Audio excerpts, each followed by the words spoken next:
Wonder what we have in our brain this morning.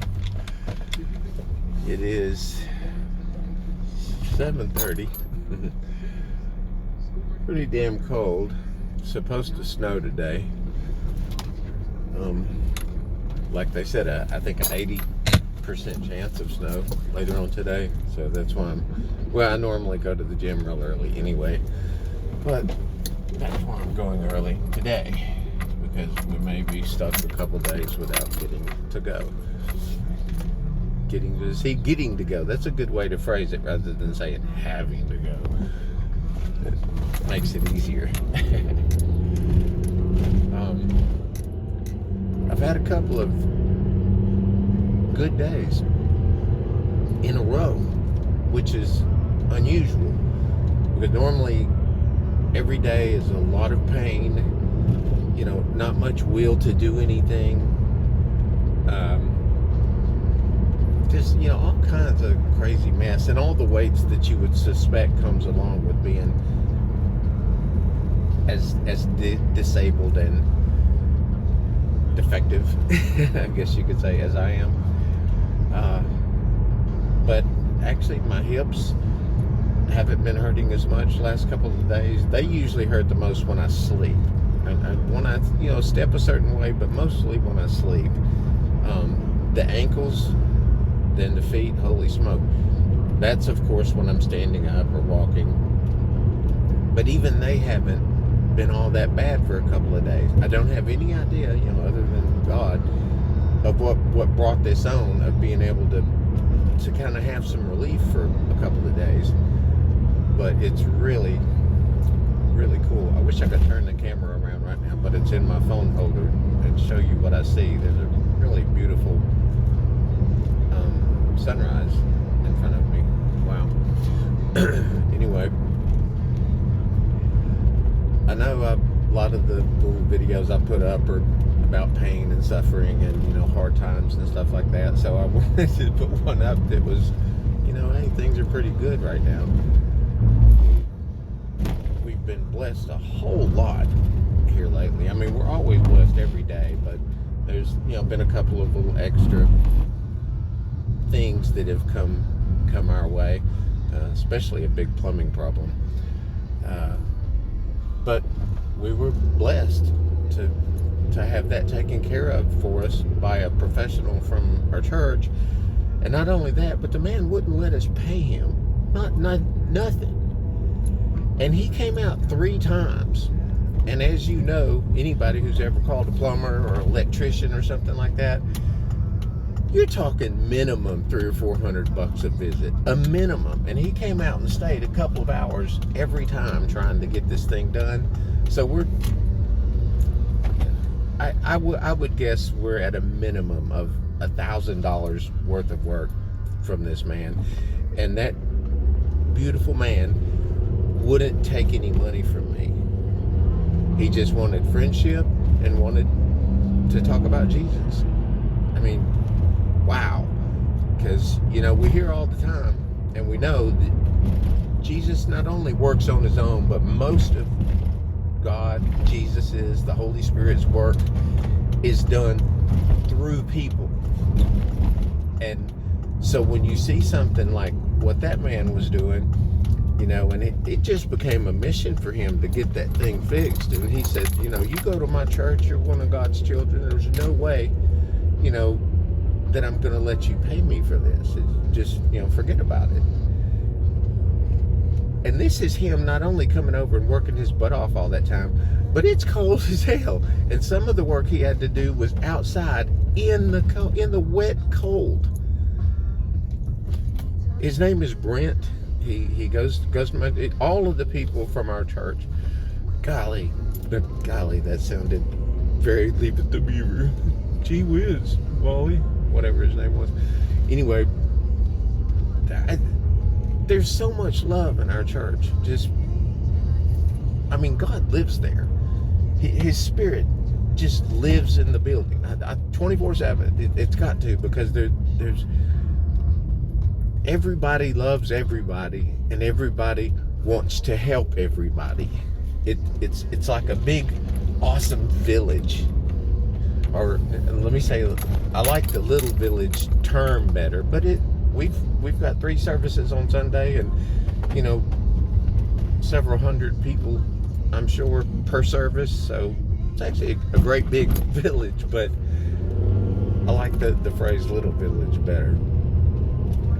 But it's just, imagine if you could buy some land somewhere, you know, put a bunch of houses on it, you know, far enough apart where you got your privacy, but close enough to where you can just run over to so-and-so's house or run over to so-and-so's house, and have it where everyone contributed to your little city there, your little village. You know, you had of course you got electricians there, you got plumbers, you got maybe of course a farmer for sure, because you want some good healthy natural food.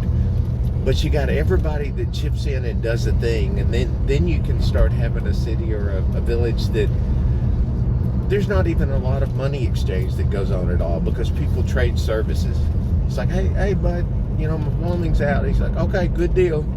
You know, and then he knows, he doesn't expect anything in return, but he knows good and well, if, say you're a painter, he knows good and well if it ever comes up when he needs some painting work, then he gets to reach out to you, and you pay through trade. And that way you're getting closer to people. You're not texting or, you know, being alone anymore. You're being surrounded by good people the way we're supposed to be. And, you know, technology's killer. These phones will do a lot of stuff. It's hard to imagine this thing's more complicated than the space shuttle that went to the moon. But it's still good to lay these suckers down and be with people. Because when you're in a room with someone and you're on your phone, even if you're partly carrying a conversation with them, you're not present. Period. You know, like my wife and I run through this one all the time. I like to watch movies. I mean, with my legs getting as bad as they are, I'm forced to spend a lot of time sitting down. So I watch movies and, you know, TV shows and series and stuff like that. And she'll watch with me, but she's not too into that. Or some shows, yes, she'll lay that phone down. Most of the time, she's on it, and I'm like, you know, put your phone down. Watch this show with me. I'm here. I'm like, oh, did you see that? No, what was it? See, you're not actually present when you're in that phone. So, to anybody who might see this video, lay that phone down.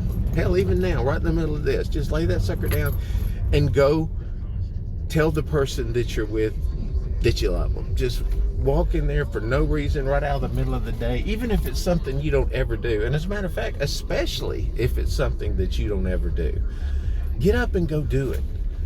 You know, do something nice for your partner like you would have done in the beginning when you were throwing on the extra charm and extra not nice guy or nice girl stuff because you wanted this person to like you. You know, we've done some crazy mess in the beginning, and things do fizzle out a little, you know, when you get into some time with people. But if you keep working at it, and then you keep, like, somebody brings you something, you know, even if you think it's their wifely job or husbandly job, say thank you. You know, just little simple things like that. You know, thank you, babe, for, you know, bringing me that glass of water or handing me my plate, you know, of dinner. Thank you. You know, let people know they're appreciated, because you know how good it makes you feel when somebody lets you know. So that goes back to the Bible teaching of treat others the way you would like to be treated. Now, it doesn't guarantee that you'll get treated like that, but it raises the odds a lot. So if you just, you know, surround yourself with good people and treat people good, it's just about 100% chance more good is going to start coming your way than if you don't do that, if you don't practice that. Because if you hang out with people that do bad things, you know, people that will allow you to go in the wrong direction, people that will invite you to go into the wrong direction, or people you can invite, just anybody who will do that with you, as much as you like that person or anything like that, you need to get those people out of your life or try to help them change. And if they won't change, you have to walk away. You have to, because that's temptation that you don't need in your life. And Okay, I guess there was someplace my brain was going to go this morning.